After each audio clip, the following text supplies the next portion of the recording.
Assalamualaikum warahmatullahi wabarakatuh.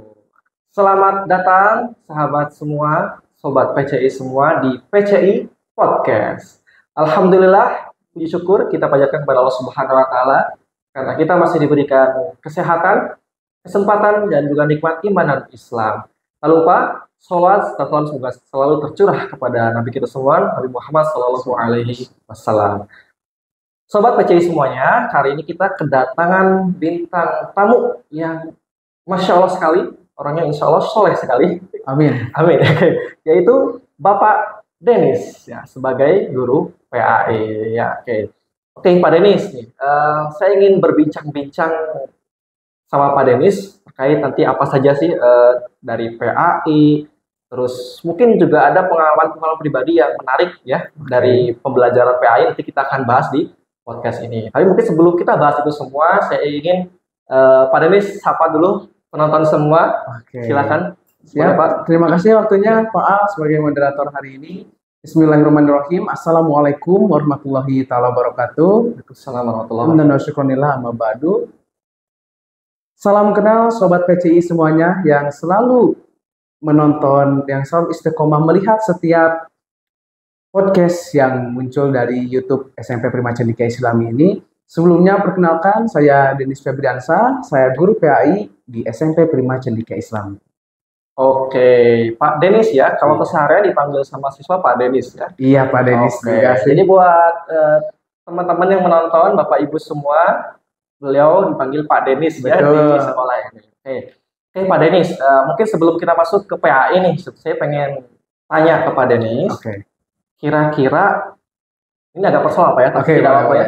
Kira-kira apa yang membuat Pak Denis memutuskan ya untuk mengajarkan PAI? Itu gimana Pak? Pertanyaan yang luar biasa sekali teman-teman. Pertanyaan pertama dari moderator. Jadi awal mula kenapa saya bisa memutuskan untuk menjadi seorang guru, terutama guru mata pelajaran PAI? Karena selain dengan saya pribadi mengajarkan kepada anak-anak materi tentang ibadah atau materi PAI lainnya, tentunya itu juga menjadi pengingat untuk saya sendiri terkait hal-hal ibadah yang mungkin suatu saat saya akan lupa, tetapi karena saya sampaikan kepada anak-anak, itu mengingatkan saya kembali juga. Jadi selain saya mengajarkan kepada anak-anak tentang ibadah, tentang materi PAI lainnya, itu juga secara tidak langsung saya mengajarkan kepada diri saya sendiri untuk selalu bisa mengingatkan diri saya sendiri, gitu Pak. Jadi memotivasi saya sendirilah untuk menjadi guru PAI tersebut. Wah, Masya Allah sekali ya. Ini jawabannya sebetulnya sangat dalam sekali ya. Masya Allah. Jadi kita itu mengajar itu sebetulnya bukan karena kita lebih pintar tadi. Betul Pak. Tapi untuk pengingat diri kita mengingat diri kita, mengingatkan diri kita sendiri bahwasanya ya kita juga masih butuh belajar. Betul sekali. Karena mungkin juga ada murid yang pengetahuannya bisa jadi lebih dari kita. Apalagi di era digital seperti ini kan mudah sekali para siswa menggali informasi di luar sana ya Pak. Oke, terima kasih Pak Denis. Kita akan masuk ke pertanyaan berikutnya. Kita akan bahas nih lebih ke PAI ya. Mungkin sahabat TCI mungkin ada yang masih barangkali ada yang belum tahu ya. PAI coba dijelaskan dulu tuh PAI itu apa sih Pak Denis? PAI itu. Jadi PAI itu mata pelajaran pendidikan agama Islam atau yang sekarang lebih dikenalnya dengan PAIBP, pendidikan agama Islam dan juga budi pekerti. Karena memang tujuan kita belajar PAI atau bahkan tujuan kita mempelajari seluruh ilmu atau materi yang ada di sekolah adalah untuk memperbaiki akhlak kita. Sebagaimana juga itu merupakan tujuan adanya Nabi Muhammad, yaitu untuk menyempurnakan setiap akhlak dari umatnya. Dan ruang lingkup dari materi PAI ini tersendiri Pak terbagi menjadi beberapa. Ada dari materi akidah, yang pertama tentunya mengajarkan kepada siswa tentang cara kita mengesahkan Allah, mengimani Allah. Terus juga ada materi tentang akhlak yang tentunya penting sekali dimiliki oleh peserta didik. Akhlak kita terhadap guru seperti apa, akhlak kita terhadap orang tua seperti apa, akhlak kita terhadap teman seperti apa, bahkan akhlak kita terhadap ilmu yang kita pelajari itu seperti apa. Lalu ada juga tentang ibadah. Bagaimana sih melakukan ibadah yang sesuai dengan ajaran agama Islam, sesuai dengan tuntunan ayat Al-Quran, dan juga yang telah dicontohkan oleh Nabi Muhammad.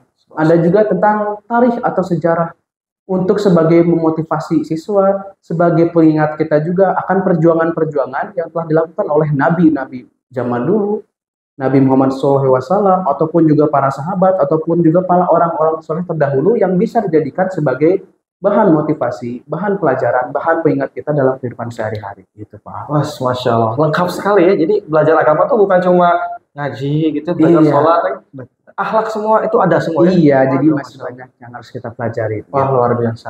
Oke, Pak Denis, dengan pelajaran yang begitu banyak, variasinya segala macam, sekarang ini kan lagi era digital nih, Pak Denis Iya, ya. Konten-konten itu bisa diakses bebas oleh siswa. betul. Nah, bagaimana strategi Pak Denis nih di era digital saat ini ya, di era teknologi itu PAI ini tetap relevan gitu buat generasi Z. Oke, di era digital jadi sesuaikan dengan keinginan peserta didik. Peserta didik lebih cenderung asik untuk membuat konten-konten saat ini. Jadi mungkin saja praktek yang kita berikan bisa diaplikasikan dalam sebuah konten sehingga saat praktek peserta didik tidak merasakan jenuh. Peserta didik tidak merasakan bosan karena sesuai dengan keinginan mereka. Praktek tapi bisa dibuat seperti diupload di TikTok atau diupload di Instagram atau misalnya juga kan ada beberapa peserta didik memang yang hobinya mengedit. Jadi sesuaikan dengan keinginan peserta didik dan bisa juga materi-materi yang sudah kita berikan untuk evaluasinya harus selalu menggunakan game juga agar peserta didik tidak merasa bosan. Dan apabila menggunakan game juga, Pak, peserta didik lebih mudah gitu menangkapnya daripada kita harus menanyakan langsung atau mengerjakan dalam buku paket segala macam. Saat mengerjakan bermain game, itu saat mengerjakan tugas dalam bentuk game, peserta didik lebih mudah untuk menyerap pembelajaran tersebut, Pak. Oke. Jadi pembelajaran PAI pun sudah student center sekarang, Pak ya, Betul. berpusat kepada peserta didiknya gitu ya. Iya. Jadi kita mendidik anak itu ya sesuai zamannya mereka gitu ya, Betul. bukan zaman kita lagi gitu. Betul. Masya Allah. Nah, oke Pak Denis, tapi di samping itu semua, di samping kita menggunakan teknologi, tadi ada games ya, media sosial gitu ya. Nah, tentu kan pasti ada tantangan-tantangan tersendiri ya dengan kita menerapkan teknologi tersebut. Nah, kira-kira selama Pak Denis ngajar, apa sih tantangan terberat itu yang pernah dirasakan ketika Pak Denis mengajar dengan teknologi-teknologi tersebut? Oke, jadi tantangan mungkin yang pernah saya rasakan itu jadi ada kalanya memang ada anak yang memang masih kesulitan untuk mengakses teknologi. Jadi tidak semua anak itu kita samaratakan semuanya ahli dalam teknologi. Ada juga mereka beberapa yang belum tahu. Seperti halnya ada murid baru yang baru masuk, mereka belum tahu. Harus kita beritahu dulu, kita bimbing dulu. Jadi masih butuh adaptasi dalam pembelajaran PAI tersebut. Atau juga mungkin terkadang ada anak yang lupa membawa laptop. Itu agak sedikit mengganggu terhadap jalannya pembelajaran. Karena yang tadinya harus mengerjakan satu orang dengan satu laptop, si anak satu ini yang tidak membawa jadi PR untuk kita. Gitu. Untungnya di sekolah kita ini ada disediakan Zirek ya Pak. Jadi Zirek juga bisa membantu dipinjamkan kepada anak yang tidak bawa laptop tersebut. Jadi itu juga bisa mengurangi apa ya hal negatif yang mungkin terjadi dalam pembelajaran tersebut. Selain itu juga mungkin tantangan lain kadang ada anak-anak saat kita menggunakan laptop sudah pasti kadang tidak terpantau sama kita. Kadang ada yang membuka aplikasi lainnya, kadang ada yang membuka game malahan dan itu tentunya dari seorang guru harus bisa lebih tegas saat pembelajaran berlangsung. Apakah itu hendak berkeliling sambil dipantau siswa dan saat menjelaskan kita meminta peserta didik untuk menutup laptop semua. Saat sudah mulai menggunakan laptop baru boleh mereka membuka laptop semua supaya saat kita menjelaskan tidak ada peserta didik yang malah keasikan main game walaupun di sekolah ini menggunakan digital gitu Pak. Oke, Pak Denis. Oke, terkait tadi jawaban Pak Denis berarti sebetulnya ketika ada siswa yang tidak istilahnya belum lancar lah dari segi teknologi, justru ketika bersekolah di sini itu nanti diajarin Pak ya? Betul, saat sekolah di sini justru dia akan mahir menggunakan teknologi. Itu Pak. Nah, oke. Terima kasih Pak Denis ya.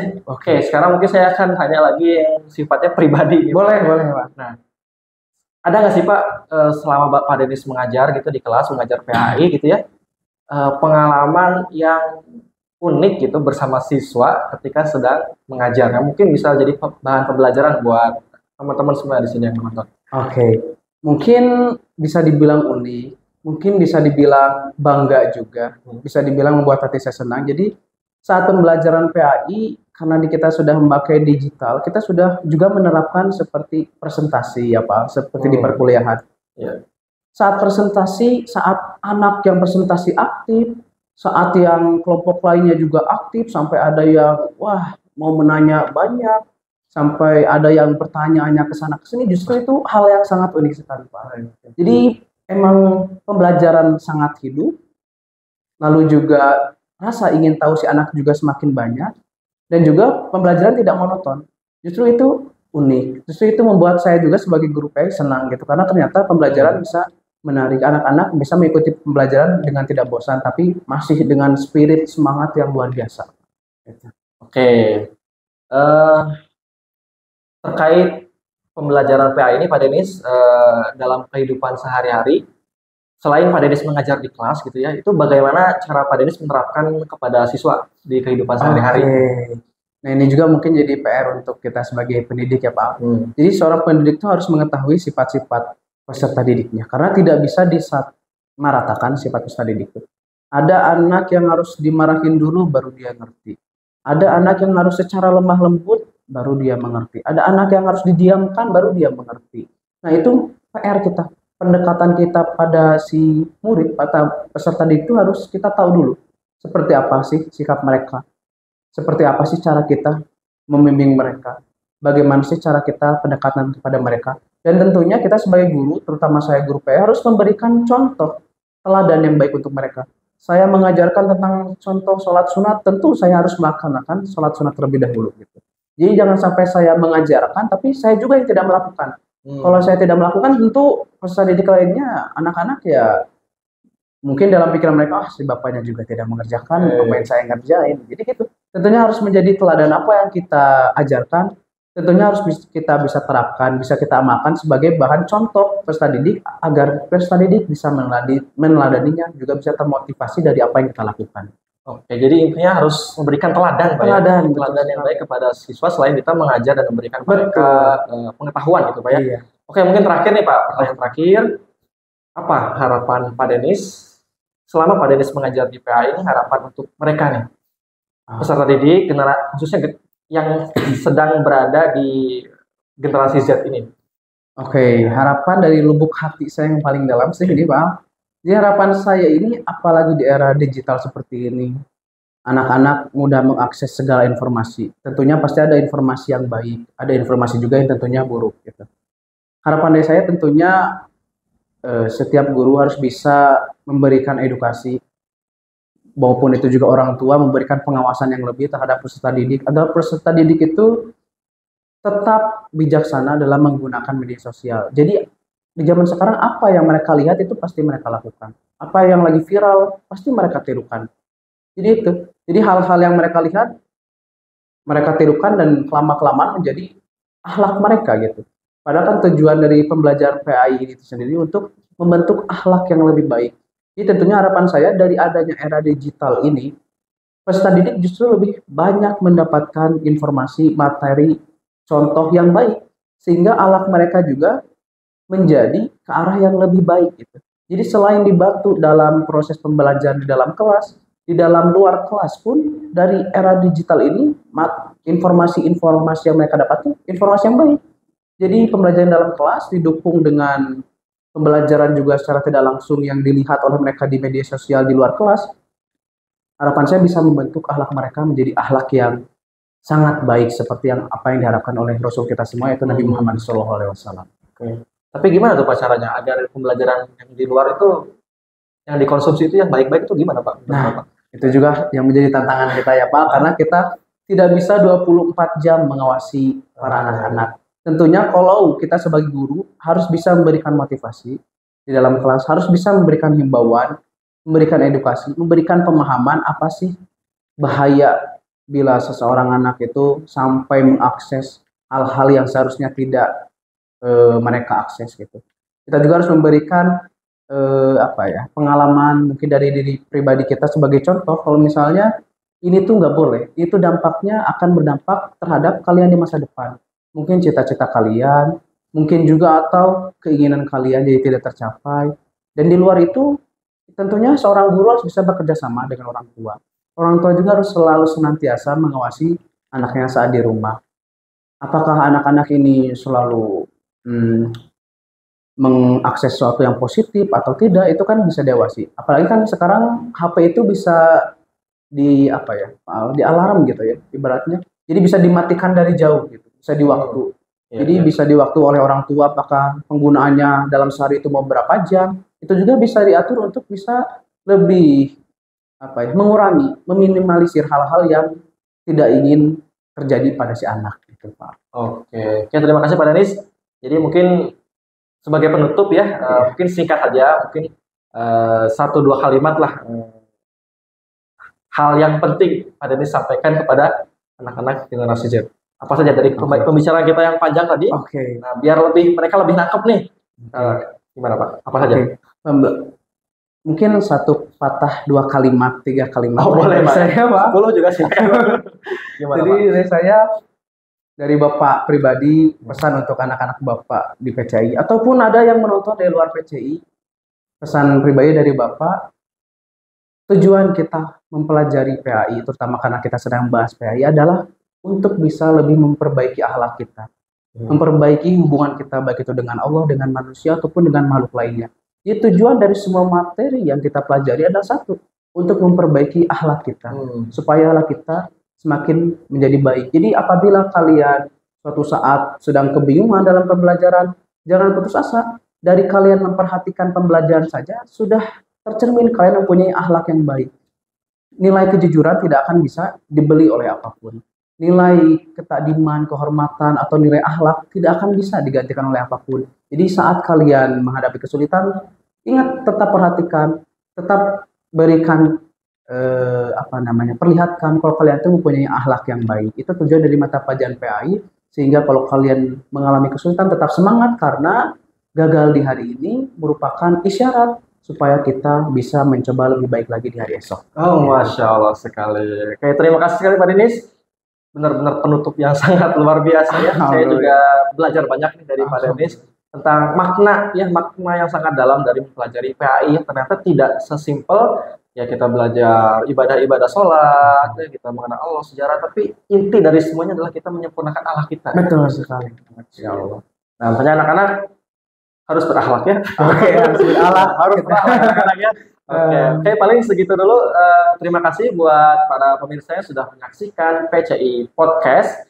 Semoga apa yang disampaikan ini menjadi manfaat untuk kita semua dan juga menjadi bahan refleksi, bahan muhasabah untuk kita semua agar kita semua semakin dekat dengan ridho Allah Subhanahu wa taala. Amin amin ya rabbal alamin. Kita cukupkan dengan doa kafaratul majelis. Subhanakallahumma wa bihamdika asyhadu an la ilaha illa anta astaghfiruka wa atubu ilaik. Terima kasih, sampai jumpa di PCI Podcast selanjutnya. Assalamualaikum warahmatullahi wabarakatuh.